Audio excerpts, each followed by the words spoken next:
El doctor Beitia nos había pedido que les diéramos como unas herramientas fundamentales de cómo convertirse en un buen árbitro, cuáles son las claves y las herramientas que se deben utilizar para hacer una buena revisión científica, llámese para hacer un buen arbitraje.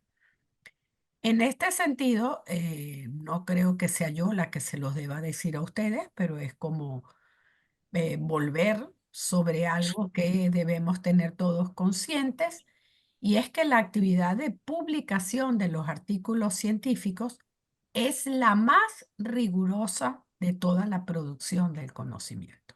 Así como, evidentemente, todo desde el planteamiento del problema, la ejecución de la investigación, la consolidación de resultados, si eso no produce un buen artículo científico a compartir con la comunidad científica internacional, pues el artículo queda como, la actividad queda en una gaveta, es decir, no nos sirve. Por lo tanto, ¿por qué es la más rigurosa? Es la más rigurosa porque depende de ese artículo, de su contenido, de la forma, ¿verdad? Y de los árbitros, en este caso, que ese artículo llegue a publicarse. ¿Ok? La comunidad científica en forma general utiliza el arbitraje como ese proceso que garantiza tanto la calidad, el contenido, como las fuentes fidedignas de su procedencia. Es decir, si yo estoy haciendo una investigación novedosa, nueva, vamos a suponer que estoy descubriendo un nuevo proceso de intervención quirúrgico, yo tengo que garantizar al publicar ese trabajo, ¿verdad?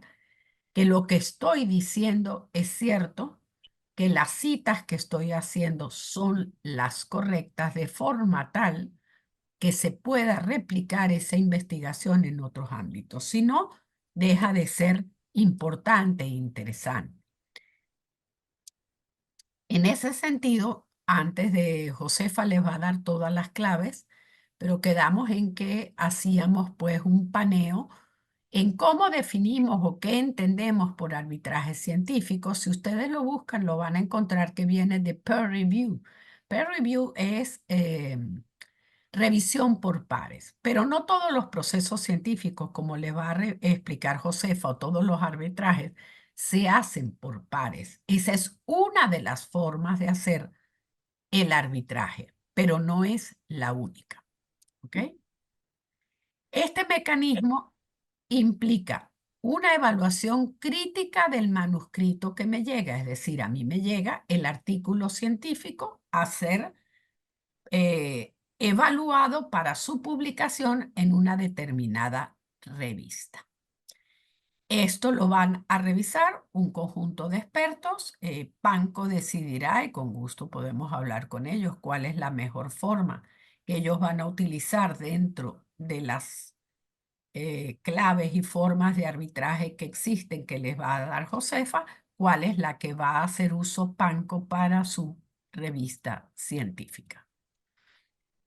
El arbitraje, por lo tanto, se ha convertido en un proceso obligatorio de las revistas científicas. Si las revistas científicas no son arbitradas y posteriormente indexadas, dejan de tener validez y rigurosidad y, por supuesto, relevancia en el campo médico. El arbitraje, por lo tanto, es un mecanismo de control, garantiza la calidad y es un indicador relevante de los filtros para los rankings internacionales. Yo supongo que todos nosotros, al estar en este campo de la ciencia y de la medicina, en general en este caso, sabemos que los rankings internacionales valoran la calidad de las publicaciones en función de la calidad de la revista científica en la cual ha sido publicado. Mientras la revista tiene mayor nivel, digámoslo así, científico, mayor peso para el ranking internacional, bien sea de instituciones o bien sea de organizaciones, como en este caso, Panco. Bien, ¿Para qué arbitramos? Arbitramos para validar la calidad científica, para mejorar el contenido, para promover la innovación y para establecer credibilidad y confianza, ¿verdad? En ese artículo que se va a publicar. De todo esto que acabamos de decir, la importancia que tiene garantizar esa calidad y esa integridad académico-científica de un determinado artículo. Hay que hacer control de calidad, hay que prevenir errores, hay que evitar el conflicto de intereses, por lo tanto, la ética es fundamental al escoger a los árbitros, es decir, si yo tengo algo en común, bueno, lo vamos a ver ahora, que me beneficia con ese determinado investigador del cual me llega a mí el trabajo, o si es en cero, doble cero, como les va a explicar Josefa, yo no sé quién lo envía, pero yo trabajo en esa misma línea de investigación, lo correcto es que me inhiba. Pero eso lo vamos a ver ahora. Se deben prevenir errores. Los árbitros no pueden estar allí para sutilezas. Si hay errores, tanto de redacción, de método, de conclusiones, para eso están los árbitros.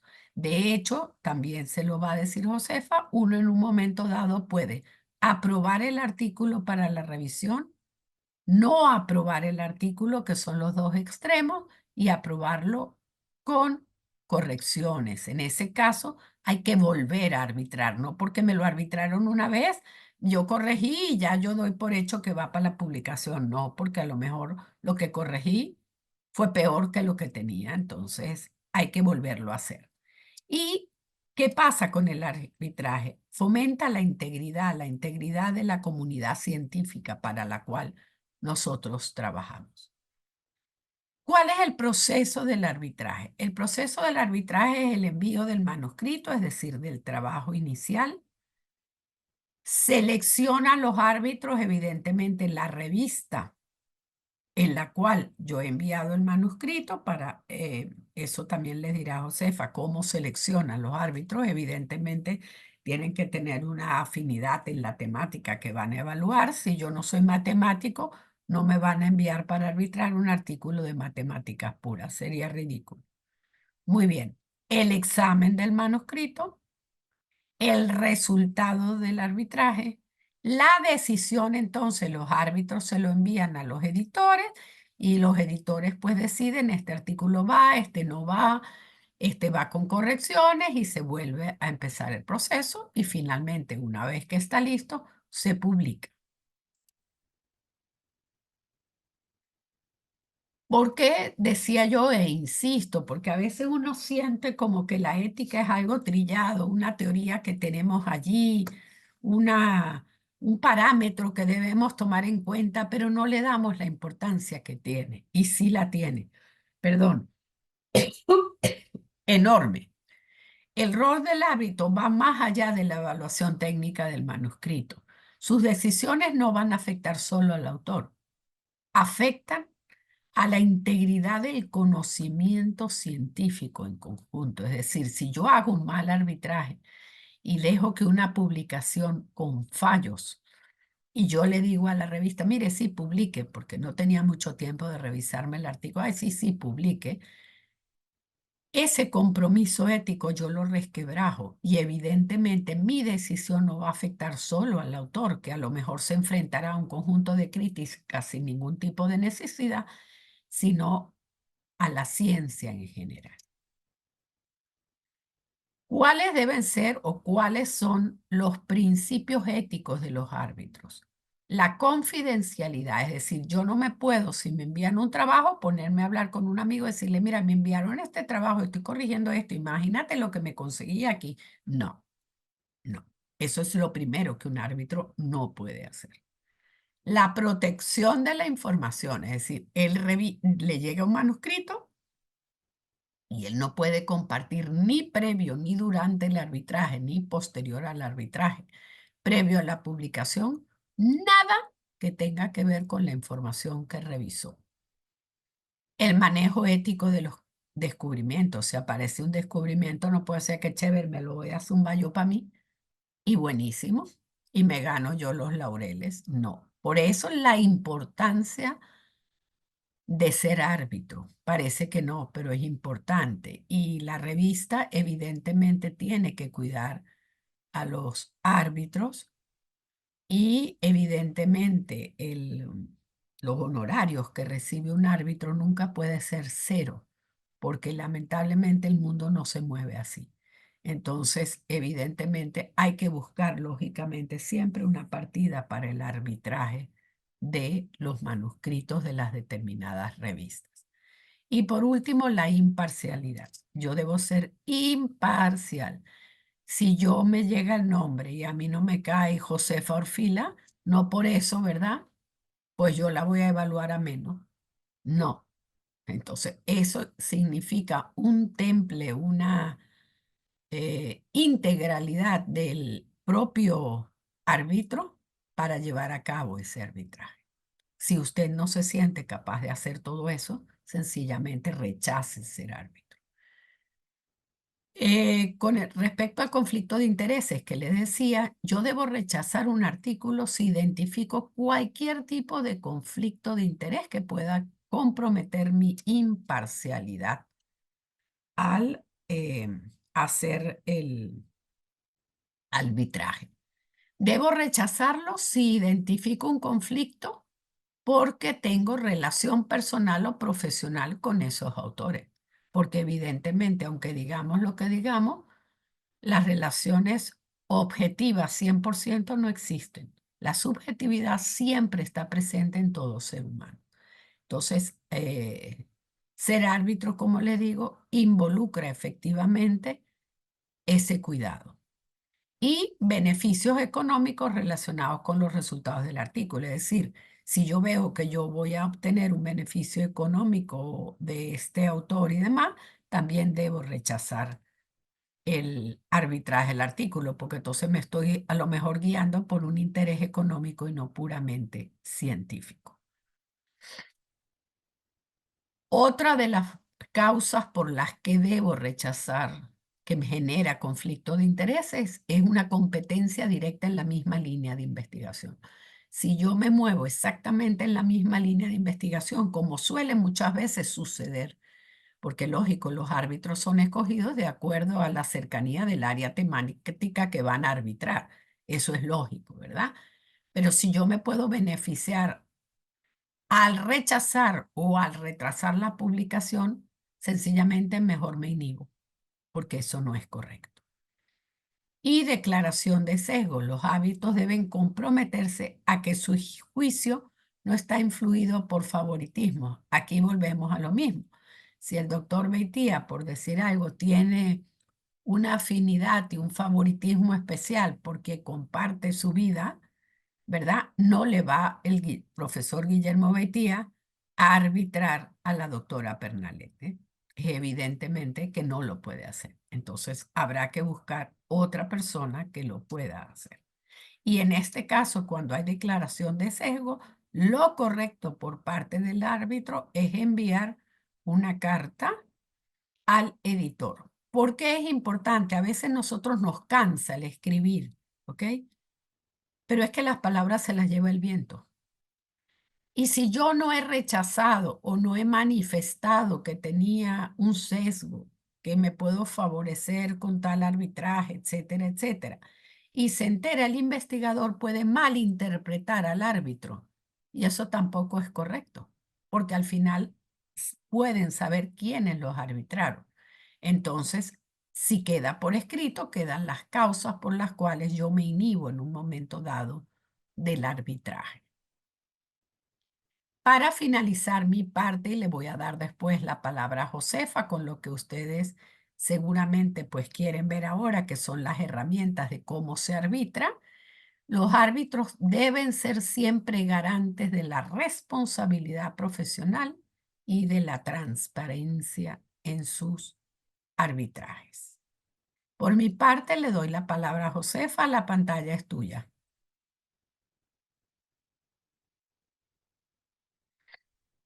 Em,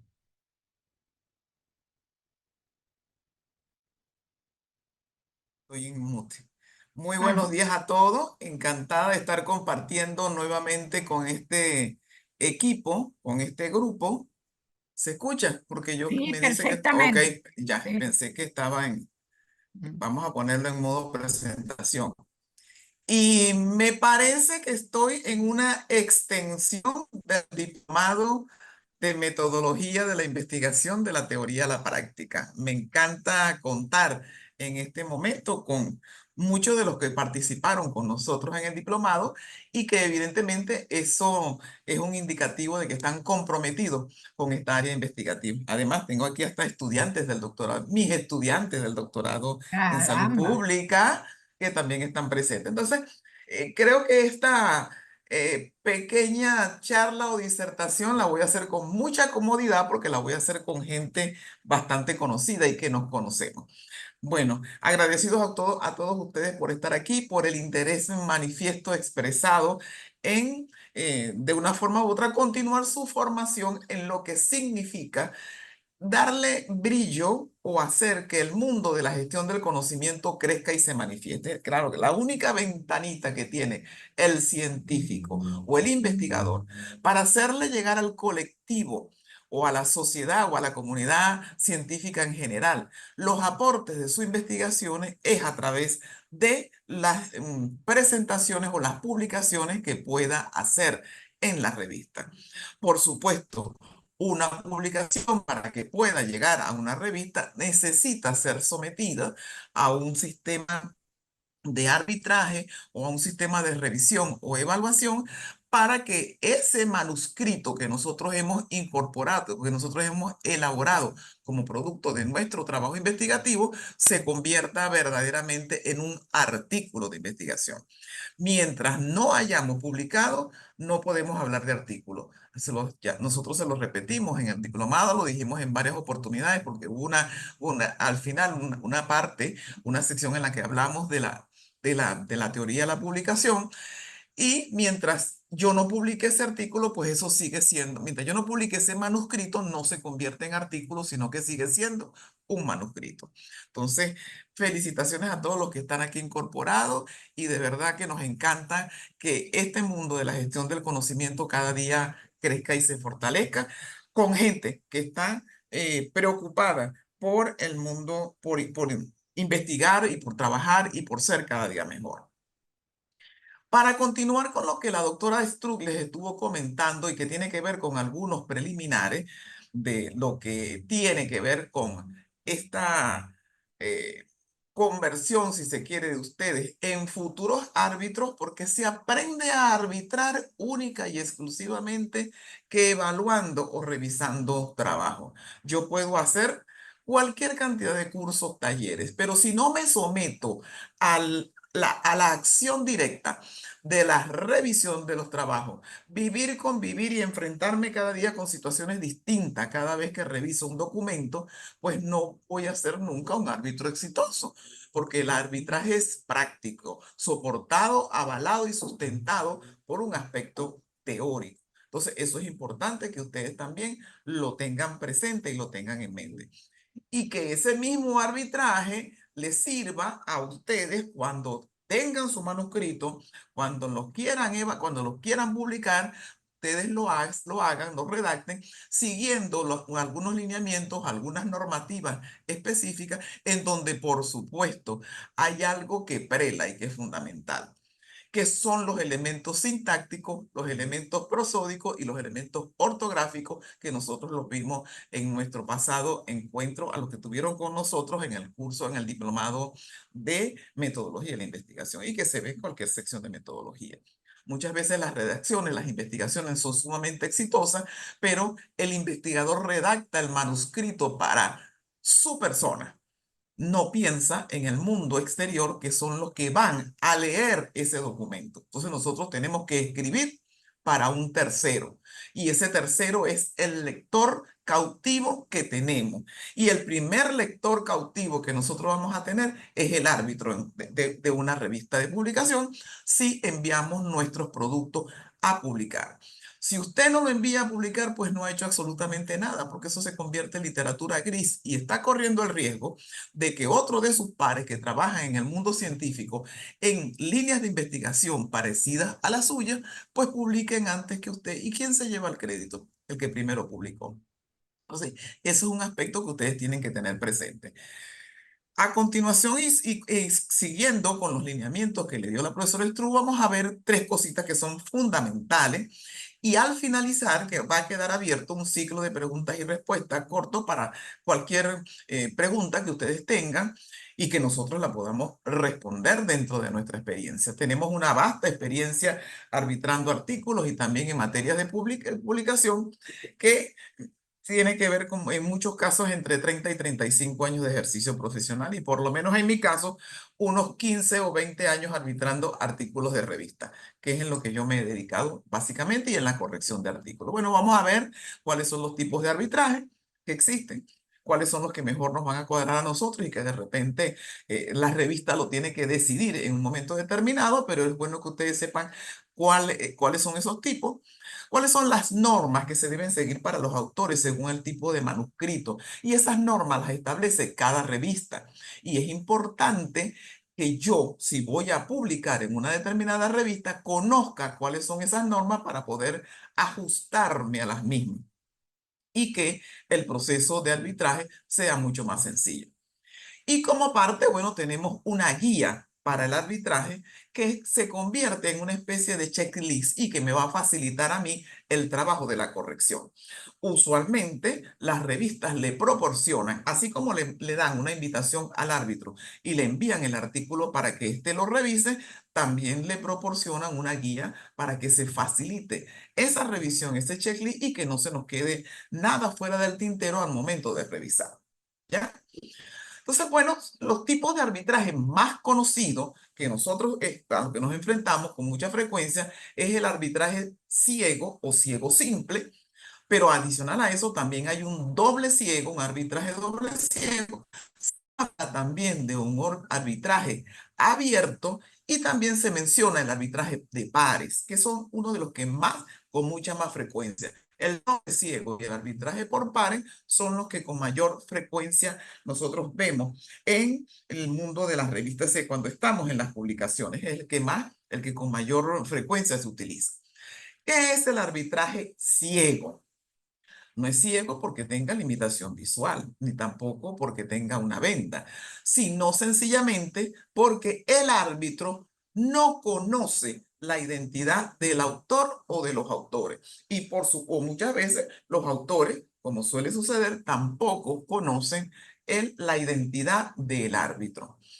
Hay que tener mucho cuidado porque con frecuencia, y ahora en el mundo de la digitalización y el mundo de la virtualidad, ya nosotros no hacemos arbitraje, por lo menos en mi caso. Yo no acepto papeles, no acepto que me impriman el artículo y aquí tiene el documento. Ya yo pienso siempre cuántos árboles hay que derribar para poder tener las 12, 14, 15 o 20 páginas que tiene el trabajo. Entonces pásenmelo vía online. Yo le pido a la revista que por favor me lo pase vía online. La mayoría de las revistas están enviándole a los árbitros los documentos en versión digital.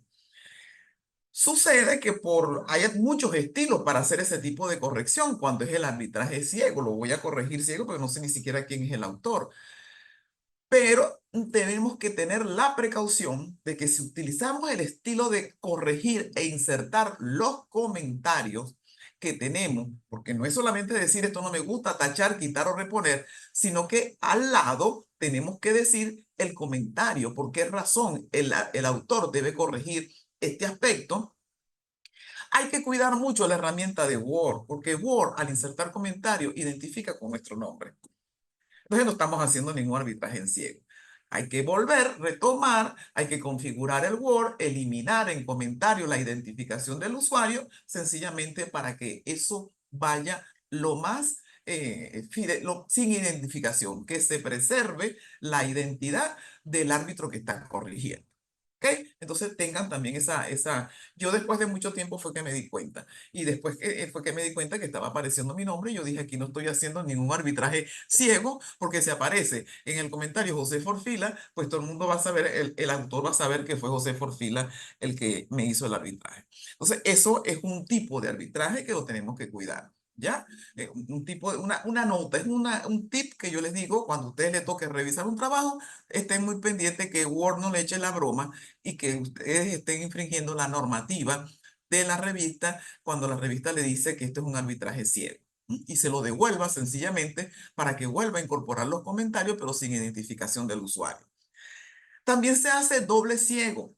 O sea, son dos personas en un proceso en que tanto ni los árbitros ni los autores, hay nadie que conoce la identidad. Y muchas veces entre los dos o tres árbitros que se nombren o los dos árbitros que se puedan nombrar, tampoco ellos se conozcan la identidad.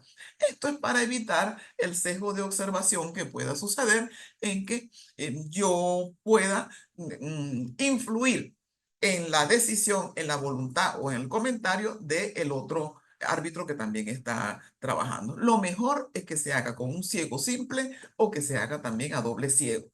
Pero la disponibilidad de árbitros es tan escasa que muchas veces lo podemos hacer solamente ciego simple. El arbitraje abierto. Es decir, aquí en Venezuela y en las revistas, y yo soy árbitro de dos revistas internacionales con muy poca frecuencia, el Open Peer Review no se está utilizando. Es un arbitraje abierto, pero que es mucho más amplio.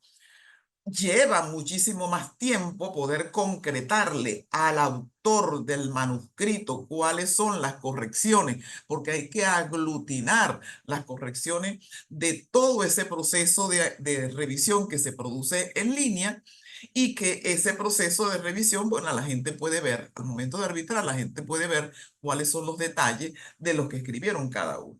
Eso hay plataformas, ellos le dan los enlaces a los interesados y se convierte el arbitraje casi en un trabajo colaborativo.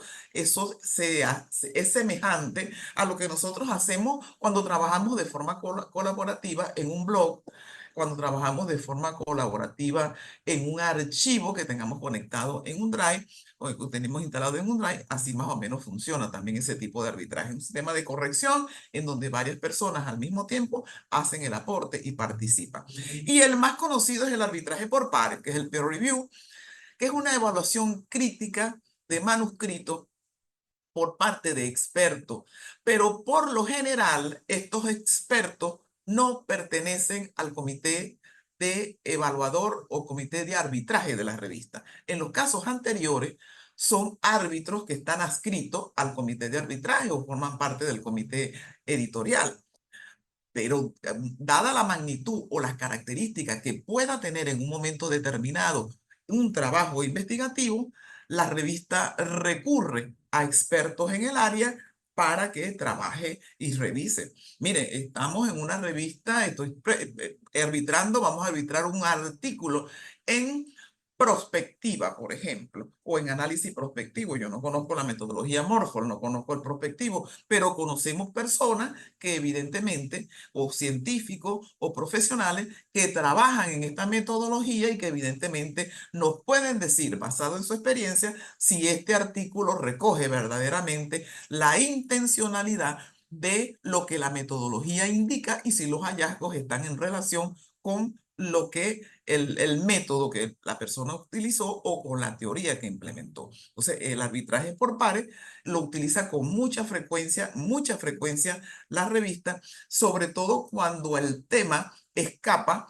a alguno de los que forma o al equipo que forma parte de ese comité editorial o ese comité de arbitraje. Es un tema bien difícil. Las revistas cada vez merman sus números, no los volúmenes, pero sí los números de publicación, porque les resulta muy difícil contar con árbitros que de verdad respondan en un tiempo perentorio, porque esa es otra cosa que no lo mencionó la profesora Delaida, pero se lo quiero mencionar. Si a usted le mandan un manuscrito para evaluar, usted no va a pasar ni 14 ni 12 meses con ese manuscrito. la revista le va a indicar que tiene máximo 15, 20 o 30 días para devolver el manuscrito, porque la devolución, la corrección del manuscrito lleva un tiempo reglamentario o prudencial y eso está atado o amarradito a la fecha en la cual la revista se va a publicar. Más ahora que las revistas se publican en línea y cada revista tiene la responsabilidad de responder ante los grandes indexadores del tiempo y la publicación de ciertos y determinados números de esa revista. Entonces, si usted le mandan a revisar, no va a pasar 6 meses. Usted tiene que tomarse su tiempo y hacerlo a la mayor brevedad, de manera que si se hace necesario incorporar correcciones, que son algunas de las decisiones que se pueda tomar. O el manuscrito está tan perfecto, tiene tanta direccionalidad, no tiene errores ortográficos, hay correspondencia entre los objetivos y los hallazgos y los resultados, pues eso también usted tiene que informárselo al comité editorial para que proceda el comité editorial a incorporar ese artículo en el número de la revista que corresponde. Muchas veces observamos que nos mandamos nuestros artículos, salen números de revista y resulta que no aparecemos en ninguno de los números, pues es que hay un retraso eh, que se convierte en muy imponderable, si se quiere, es un retraso en el tiempo de la revisión de cada uno de esos. Les comentaba que los autores, y esto es importante, porque cada persona que intente enviar un manuscrito a cualquier revista, lo primero que tiene que hacer es leer las normas que esa revista establece para los autores y según el tipo de manuscrito. Usted no va a escribir como a usted le guste, usted tiene que escribir para la revista en la cual está publicando. Si usted va a escribir en una revista biomédica, que es el caso que muchas veces, en este caso que nos compete por el lanzamiento de la revista en enfermedad inflamatoria intestinal y colitis ulcerosa, no sé si va a ser su nombre, si la vamos a bautizar o se va a bautizar con ese nombre, tendrá un estilo que responde a los estilos de las revistas biomédicas. Si usted va a publicar en análisis de coyuntura, por ejemplo, que son revistas del área de las ciencias sociales o cualquier otra revista en el área de las ciencias sociales, usted tendrá que escribir o redactar su manuscrito atendiendo esa normativa. Eso es lo único que le facilita el trabajo al revisor, es lo que le facilita el trabajo al árbitro y también le va a facilitar el trabajo a ustedes como árbitro. Bueno, la estructura del manuscrito no es otra cosa y se parece mucho, en parte, pero mucho más resumido porque lleva un número de páginas distinta. Generalmente eso no pasa de 20 páginas. Usted no puede enviar un artículo a la revista de 40 o de 50 páginas porque no se lo van a publicar. No hay el espacio para publicarse. Generalmente las revistas piden entre 12, 15 hasta 20 páginas. En esas 12, 15 o 20 páginas, usted tiene que indicar, tiene que incorporar esta información que yo le estoy dando. Al lado, la imagen que ustedes ven es lo que se corresponde, tiene su nombre científico, pero nosotros aquí en nuestra revista lo conocemos como machote. El machote es el formato que nosotros le damos y el formato que se tiene en la web, sobre todo cuando estamos en ciencia abierta, cuando trabajamos con el Open Journal System, es el formato en el cual nos da la plataforma para poder incorporar la información que usted ha detallado. Evidentemente, su trabajo tiene que tener un título claro, específico e informativo. Esta mañana estaba revisando, haciendo un arbitraje de un manuscrito para una revista que me enviaron del Observatorio Nacional de Ciencia y Tecnología, y mientras en nuestra revista, en una revista nosotros podemos colocar títulos hasta de 20 palabras, pues en esta no. Aquí tiene usted que poner el título que se entienda, que sea claro, que sea específico, que sea informativo en 20 palabras, incluyendo el espaciado. Pues eso tienen que tenerlo claro. El resumen no debe superar a las 150, entre 150 y 250 palabras, con unas palabras técnicas, unas palabras clave que faciliten la indexación del artículo, que no debe superar entre los 3 y los 6 términos. O sea, palabras clave. Y las palabras clave tienen que estar relacionadas con el contenido que usted está haciendo en la investigación. ¿Cuál es la otra parte, el cuerpo del artículo, si se quiere? Porque estos son como las páginas preliminares. La primera parte. Además de que en esa primera parte usted tiene que incorporar los datos que le van a pedir, cuál es la correspondencia, si tiene conflictos de intereses, dónde le vamos a escribir, la identificación, los datos de identificación del que escribe. Pues el cuerpo del artículo debe llevar una introducción en la cual evidentemente hay que colocar un resumen de lo que es el problema que estamos presentando, el objetivo de esa investigación y por qué se justifica esa investigación. Una sección de métodos, que también la llaman metodología o materiales y métodos. Eso va a depender de cada revista, pero en líneas generales es el método, los diferentes procedimientos, tanto técnicos, científicos, estadísticos que usted utilizó para llegar a las conclusiones. Los resultados que obtuvo en esa investigación con su consecuente discusión y las conclusiones, sin dejar de lado los agradecimientos a aquellas personas que no forman parte de la autoría del artículo, porque no son autores, pero que sin embargo ayudaron, coadyuvaron para que usted pudiese escribir ese manuscrito. En la última revisión del estilo de redacción de Vancouver, que es el que nos ocupa en este caso, se estableció detalladamente quiénes son autores y quiénes no son autores. Entonces eso hay que tenerlo muy claro. Una vez que hemos redactado nuestro agradecimiento, bueno, colocamos las referencias, no las que utilizamos en el artículo original, sobre todo con los estudiantes cuando les dan, que tienen la recomendación de que publique su trabajo de investigación y pretenden colocar todas las 40 referencias o las 50 referencias que utilizaron. Tampoco usted me va a llegar con un manuscrito, o no le vayan a llegar a ustedes con un manuscrito de 15 páginas y donde el autor le está dejando como referencia 215 referencias. ¿En qué cabeza cabe que en 15 páginas usted va a utilizar 200 referencias? Entonces, el trabajo fue una investigación documental en donde extrajo una frase de cada referencia.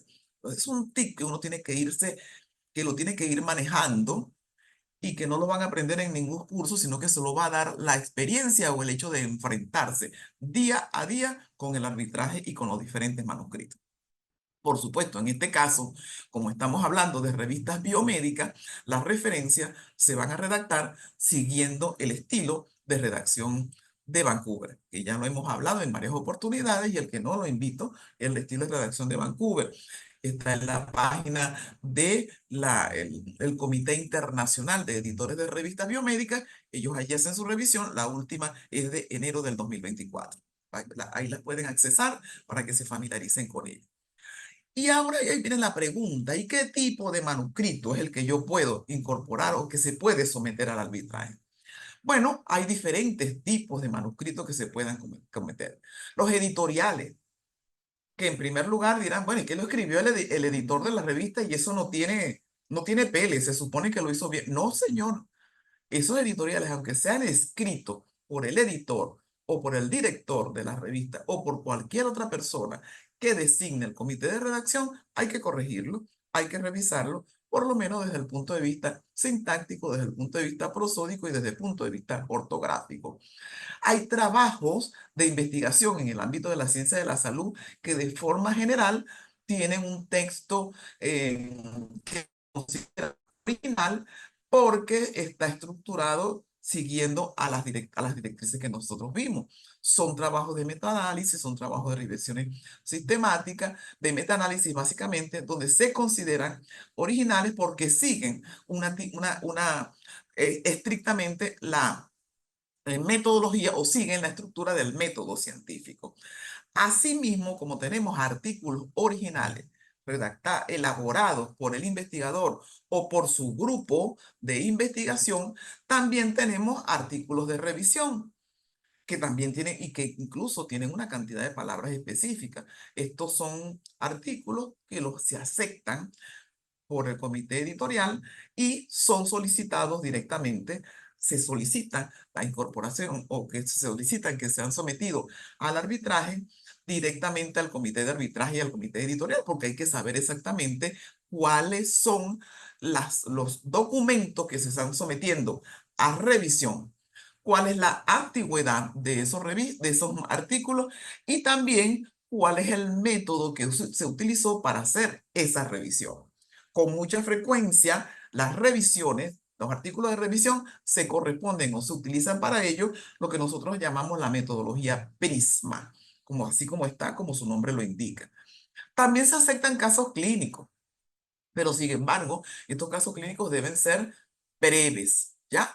Deben estar organizados de una manera mucho más sencilla. Ellos traen su resumen, traen el astra, que también hay que colocárselo, porque usted tiene que hacer, hay revistas que lo piden en castellano y en inglés, otras los piden en castellano, inglés y portugués.